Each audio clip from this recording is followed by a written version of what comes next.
Silent Hill stands alongside Resident Evil as arguably the greatest survival horror franchise of all time. But there's one game in the series that stands above the rest to stake its claim as the most disturbing Silent Hill game I've ever played. This game delivers the incredible sound design, horrifying monsters, and deeply oppressive atmosphere we've come to know and love from the series. But what makes it special? Well, in this video, I'm going to walk through the full story while also breaking down the cinematic, TV, and literary influences that helped shape its horror. By mastering the art of finding the abnormal within the normal and blending it with these influences, this game has managed to haunt me for over 2 decades. I got Silent Hill back in the summer of 2003. I was 12 years old. Does this look like the face of a tiny baby boy who is ready to play this game? Absolutely not.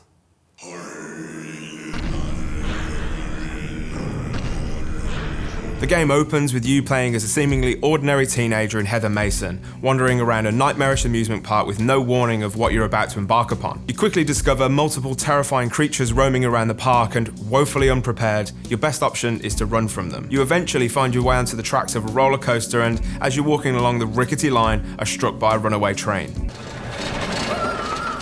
You wake up in a restaurant and whew, thank God. It was all a nightmare. I'm sure it's going to be fine from here, right? Heather then leaves the restaurant and calls her dad to let him know that she's on her way home. She finishes the conversation by saying that she loves him, and these will end up being the last words that she ever says to her father. As soon as she hangs up, she's met by Detective Douglas Cartland. He says that he has information about her birth and that someone would like to meet Heather, but she brushes him off and heads into the bathroom to evade him. Here you see the game's first save icon, known as a halo of the sun. This is important, so remember this for later. At this stage of the game, you have a key to your home, a knife, and a pendant that was given to you by your father, which contains a small red jewel, which is kind of like a little tablet. This is without a doubt one of the most important items in the entire game, but we won't get to use it until moments before the final boss. Talk about a tease. You hop out of the window of the bathroom into a back alley, which is blocked at both exits, so you're forced back into the mall. The liminal spaces of the mall are immediately disconcerting. I mentioned the concept of finding the abnormal in the normal in the intro, and this is where it all begins. I'm kind of fascinated by the concept of liminal spaces, and this empty mall and its deserted backrooms really feed into that. This section is also where you realise that the camera was created by an insane person, because I couldn't get it to do what I wanted it to do at any point of the game. You eventually wander into an eerie open store and find your first gat. It's here you also locate your first meaningful monster.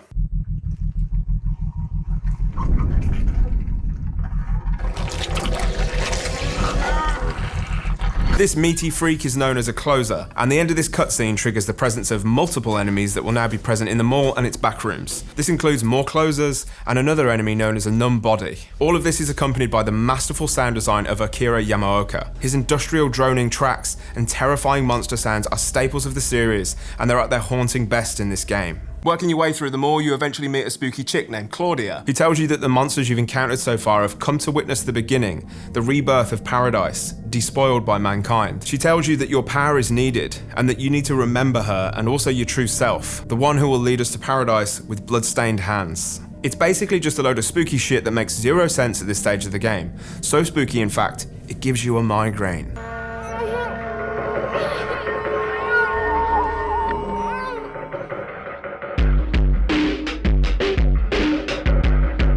Once you recover from the spooky owies, you make your way to an elevator where a radio falls from the ceiling, which is completely normal. This is an absolutely classic item from the series that emits static when monsters are nearby. Walking out of the elevator, you find yourself in the other world for the first time, and this is where the influence of cinema really takes hold. The other world is a nightmarish, twisted version of reality that manifests throughout the series, and the transformation is often marked by sirens, darkness, and environments that appear rusted, blood-soaked, or grotesquely organic. It serves as a metaphor for psychological horror, where the worst aspects of the character's mind take physical form.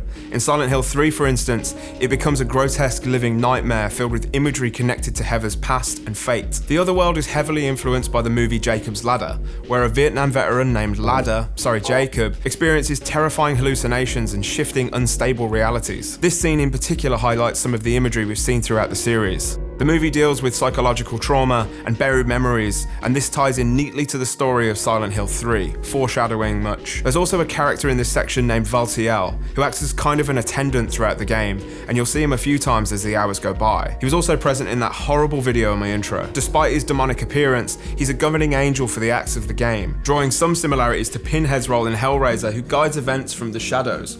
There's even a random chance that if you die during the game, Valtiel can be seen dragging Heather's body to a nearby halo of the sun to resurrect her. But why? The mall has now become an otherworld version of reality, and as well as closers and numb bodies, you'll frequently see multiple double heads, which are good boys with vertically split heads, burned and covered in bloody bandages. You work your way through the mall's puzzles before arriving at the world's most unsafe ladder. Oh my god! Climbing down the ladder leads to your first boss battle against a big-ass worm, and defeating it returns Heather to reality, where you can now leave the mall. But not before running into Douglas again. Heather is convinced Douglas is on Claudia's side, but he tells her that he was only hired to find her, and that's what makes her so special. It's the question on all of our lips, right? Why is she so special? Heather, confused, hints at something she's been running from her whole life before heading down into the subway to make her way home. This is another sequence that mirrors Jacob's Ladder closely, and you can discover a gate locked with a chain and wander around the liminal spaces of what appear to be an abandoned station. Even one of the platform names is identical to the movie with Bergen Street, and that's also the location of Heather's home. A sequence plays out in both Silent Hill 3 and Jacob's Ladder, where our protagonist makes their way onto the train tracks and has a lucky escape with a that was the wrong clip. You eventually make your way onto the train and work your way through the carriages, finding a shotgun and fighting past another enemy known as an insane cancer, an enormous humanoid creature that took winter bulking to the extreme. You kill this and give it a kick in the dick for good measure. After this, the train comes to a screeching halt and you're free to leave.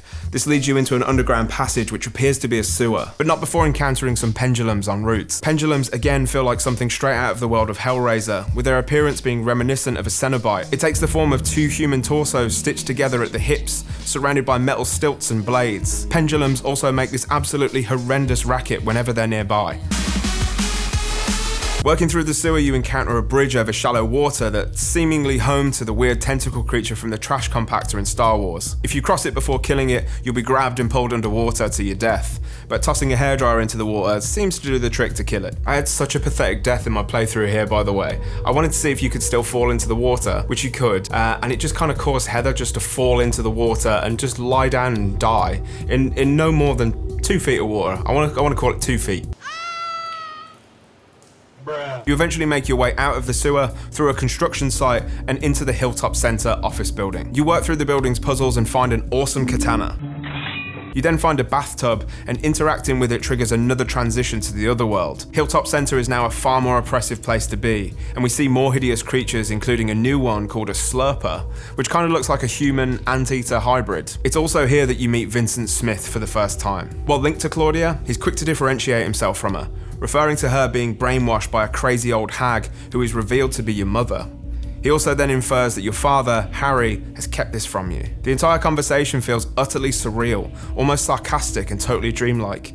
It feels like you're the butt of a joke and Vincent is in on it. This sequence, among many others, leans into the surrealism of a David Lynch flick. Remember, we're in the other world at the moment, but this office remains untouched. Much like the Red Room in Twin Peaks, many areas in Silent Hill 3 maintain a sense of fluidity with regard to time and identity. Going one step further, just like Twin Peaks, this game also leans heavily on cryptic messages and abstract symbolism which mirrors Lynch's storytelling style. You can trust me on this because I actually visited the lodge where Twin Peaks was shot not all that long ago. See?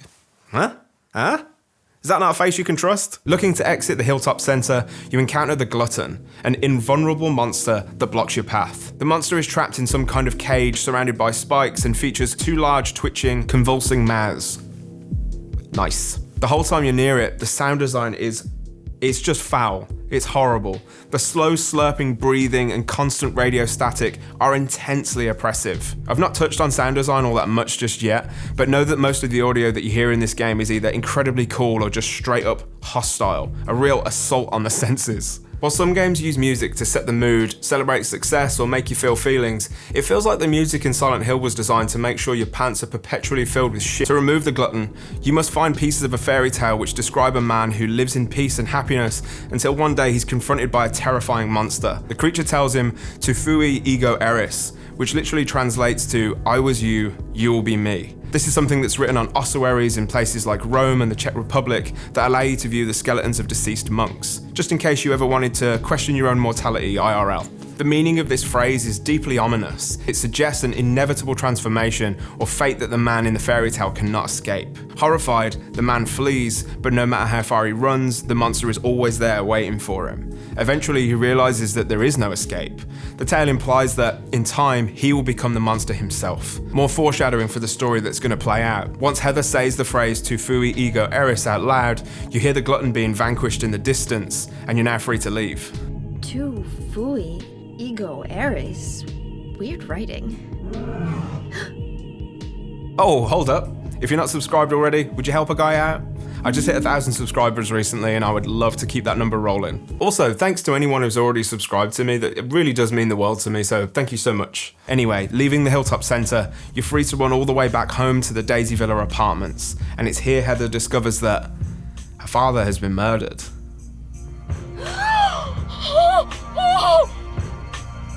Heather, while grieving the loss of her dad, spots a trail of blood leading to the roof where Claudia is waiting for you.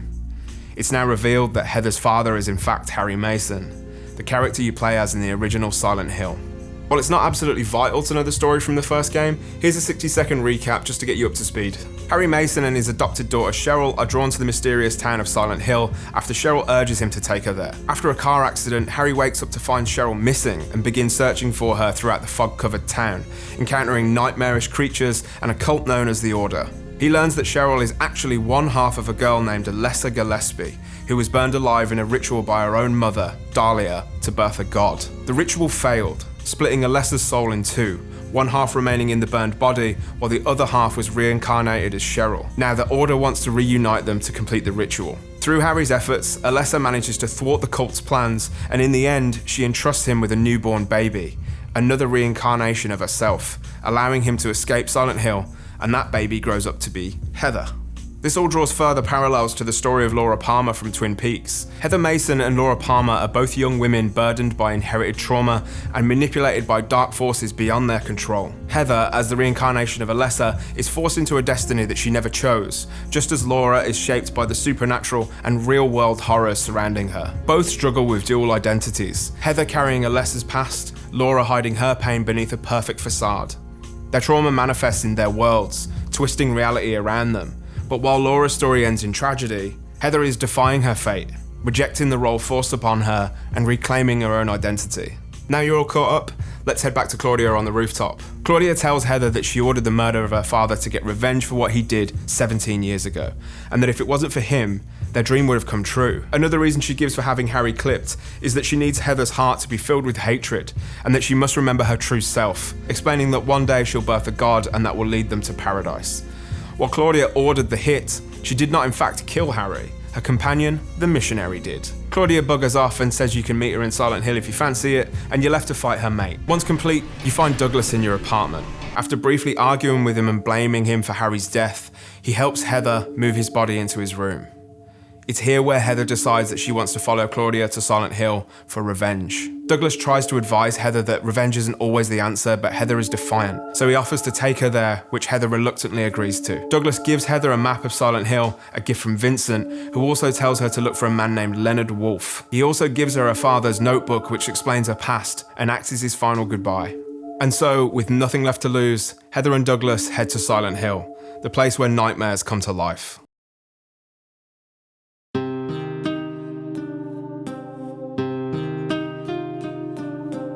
Heather and Douglas drive to Silent Hill, where Douglas speaks more to his guilt and his role in the story, losing his wife and son, and that he only took the job because he was in need of work.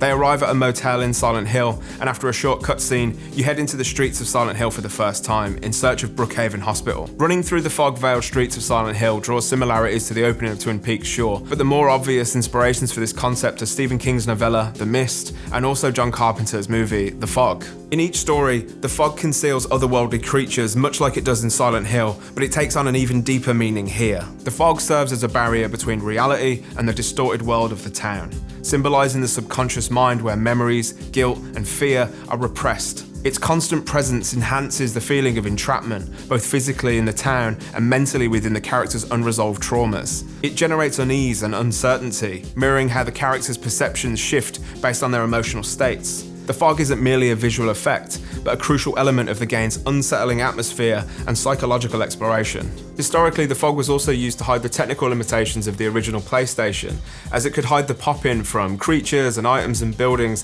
that hadn't quite rendered in yet. Once inside the hospital, you're greeted by a new enemy, the nurse. Everyone's seen the cosplays, everyone fancies the nurse, whatever. These motherfuckers are creepy, okay?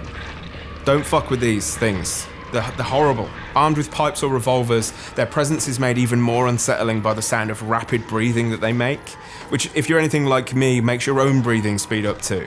You quickly learn that the man you're searching for, Leonard Wolf, is imprisoned here, but what's unexpected is that, after speaking to him on the phone, he reveals himself to be the father of Claudia. Entering the other world again, you travel through a labyrinth of corridors and catch another glimpse of Veltiel, who's on his valve cranking bullshit again as you climb up another giant ladder. The hospital is now a far more twisted place, complete with organic, bleeding walls and a punishing industrial score. One room here has arguably one of the most memorable moments of the game too. You enter a room with a huge mirror and the door locks, and you see a reflection of yourself in the room in the mirror. Mastering the discovery of the abnormal within the normal again, the mirror version of the room begins to bleed, and it appears that the blood is making its way into your room. Eventually you can get out again, but this room is insane and I hated every moment that I was in there. You find your way down into the bowels of the hospital and meet Leonard Wolf in real life for the first time. It turns out that he was catfishing you on the phone, and he failed to mention that not only is he a dad, but he's a monster dad.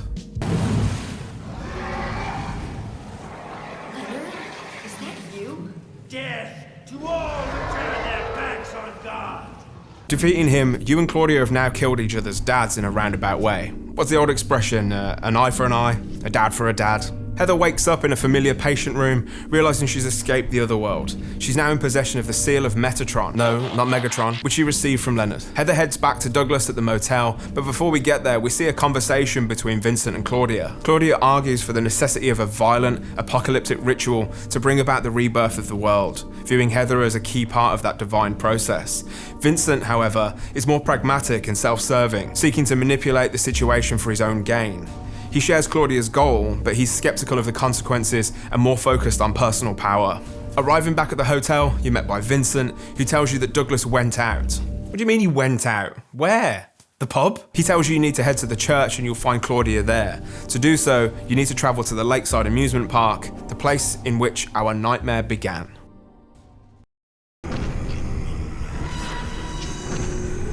Entering the park triggers another trip to the other world as we retrace the steps of the nightmare at the beginning of the game. Only this time, Heather isn't struck by the runaway train on the roller coaster track and leaps off it in the nick of time. Elsewhere, Douglas confronts Claudia and feels betrayed by her.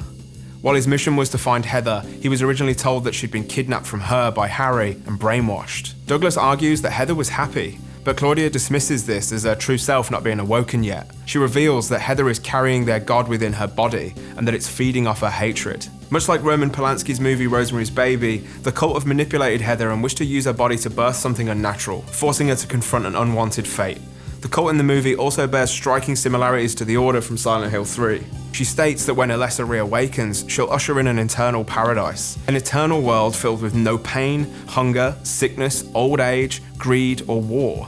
Douglas then points out that a place without any worries or negative implications is not really a paradise, but rather a stagnant world where nothing happens of any real value. This brings to mind an excerpt from Raymond Kurzweil that Our Lady Peace used as an interlude in their Year 2000 album Spiritual Machines. In it, Kurzweil states that a great deal of effort goes into avoiding death. We make extraordinary efforts to delay it and often consider its intrusion a tragic event, yet we'd find it hard to live without it.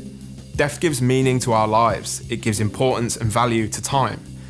Time would be meaningless if there were too much of it. I appreciate that was a deep cut, but it allowed me to geek out about my favourite band for a second. The scene ends with Douglas raising his pistol at Claudia, and we're left to wonder what happens after. But I'll tell you one thing, the next time you see him, he's got a broken leg, so can't have gone too well for him. Heather wakes up having landed on a ticket booth after jumping off the roller coaster track. You have to travel to a carousel where you'll face off with another boss, but to get there, we must first travel through the Borley Haunted Mansion, a classic theme park haunted house with a twist. That's Danny, a quiet young man, but quite quite friendly, as you can see.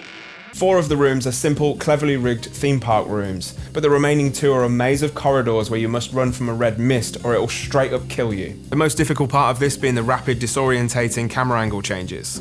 Leaving the mansion, you arrive at the same carousel that Harry Mason visited in the original Silent Hill and face off against the memory of Alessa. The fight is essentially Heather facing off against the parts of herself that she doesn't want to be. The trauma, the guilt, and the past that she never asked for. The memory of Alessa is full of self-loathing. She even says that she wants to kill Heather so she can finally be free. It's like Alessa's pain never really ended, and this is her last-ditch effort to escape. But Heather fights back, proving that she's more than just Alessa's ghost. The carousel itself is the perfect metaphor. It just keeps going in circles, like the cycle Heather has been trapped in since the beginning. Silent Hill, the cult, Alessa's suffering, it all keeps repeating. But by winning this fight, Heather finally breaks free from that cycle. She's not just some pawn in the town's twisted plans. She's her own person, choosing to survive, no matter what Silent Hill or the cult throws at her. Leaving the carousel and arriving at the church, Heather confronts Claudia, briefly pretending to be Alessa to throw her off, but Claudia remains committed to her mission, insisting that the world's suffering must be erased. The more Heather resists, the closer God is to being born. Heather pushes forward through the grotesque halls of the church, uncovering more about the Order's beliefs. A short memo finally explains the halo of the sun, the cult's resurrection symbol. It's even suggested that Heather's headaches at save points are tied to this painful cycle of rebirth. Props to anyone who remembers that from right at the beginning. Later on, you encounter Vincent again in a library that feels entirely out of place in the grotesque halls of the church. Vincent states that he doesn't want God to be born, as it would be too unpredictable. He then tells Heather that she is the worst person in the room, saying that she enjoys spilling the blood of the beings that we face throughout the game and hearing them cry out. Heather replies with, "Are you talking about the monsters?" To which Vincent says, "Monsters? They look like monsters to you?" Heather is horrified, and Vincent quickly tells her that it was a joke, but the possibility that we've been killing real people or animals during the game truly cut to the core of me, Baxter. Exploring the church a little more before heading into the final area, we discover a book discussing aglaphotis, basically red liquid or crystals that dispel evil spirits. Wait, red crystal? Like the one in the pendant?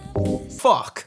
Armed with knowledge, a shitload of weapons, and a god in her uterus, Heather heads into the final section of the game where Vincent and Claudia are already having a chinwag of the worst kind. A deadly chinwag. Vincent mocks her blind devotion, arguing that no one wants to see the paradise she envisions, but before he can push further, Claudia stabs him in the back. As Vincent lays dying on the floor, Claudia tells Heather that it's time for the journey to paradise to begin, but Vincent tells Heather to use the seal of Metatron. Heather shows the seal to Claudia, who basically just laughs at it, calling it a meaningless trinket before stabbing Vincent through the heart. That didn't go as planned, so now what? Heather begins to feel intense pain. God is ready to be born, but Heather resists it and delivers the coldest line in the game. Shut your stinking mouth, bitch! She then swallows the red crystal within the pendant given to her by her dad. This causes another bout of intense pain before vomiting the unborn deity onto the floor of the church. Fucking yikes. She tries to stomp it to bits, but in a sick final moment, Claudia pushes her away and swallows the fetus whole before being savagely dragged down into a pit below by our old pal Valtiel. Jumping down into the pit, we discover that Claudia is dead and the beastly deity, God, has been born, complete with an almost reptilian face, which resembles Alessa's actually, and a shroud provided by Valtiel. A pretty tricky boss battle ensues, and killing her means that Heather has finally gotten the revenge she sought for the murder of her father, Harry. She also kicks God in the face a few times for good measure, but it's now the weight of her loss takes hold and she breaks down on the floor of the pit. She leaves the church for the final time, but there's one loose end to tie up. Douglas Cartland. Heather, is it really over? Not yet. You're still alive. Heather, what Heather? Just a joke. Heather and Douglas have a pretty light-hearted conversation to see the game out, where she would prefer to be known as Cheryl, the name her father originally gave her, and also discusses going back to her original black hair colour, but then states that blondes have more fun. And if I'm anything to go by, that is definitely not the case for the absolute hell that this game has put me through. Silent Hill 3 often gets overshadowed by its predecessor, but it remains one of the strongest in the entire series. It took the atmospheric horror of Silent Hill 2 and blended it with the raw emotional weight of the original Silent Hill, creating a sequel that still holds up decades later. What makes it truly special though is how it draws from a rich tapestry of horror influences to craft something truly unique. It weaves together elements of psychological horror, surrealist cinema, and classic supernatural storytelling, blending themes of isolation, grief, and existential dread into a deeply unsettling experience. The oppressive fog, shifting realities, and grotesque bleeding environments aren't just visual tricks, they're manifestations of trauma and repression, reinforcing the game's nightmarish tone. Its haunting sound design and industrial score push the horror beyond simple jump scares, making the entire world feel hostile. With its suffocating atmosphere, a protagonist who isn't just another silent observer, but a fully realised character, and a story that explores fate, identity, and resistance, it stands as one of the greatest survival horror experiences I've ever had. Where James Sunderland in Silent Hill 2 was trapped in guilt, Heather fights back. She refuses to be just another piece in Silent Hill's cruel game, and that's what makes her story so powerful. Silent Hill 3 is a masterpiece of horror that has stuck with me since I was 12 years old. And yet, no matter how many times we leave, the twisted world of Silent Hill always calls us back. If you enjoyed the video, don't forget to like and subscribe on your way out, and thanks for coming on this deeply personal journey with me, and I'll catch you in the next one. Bye.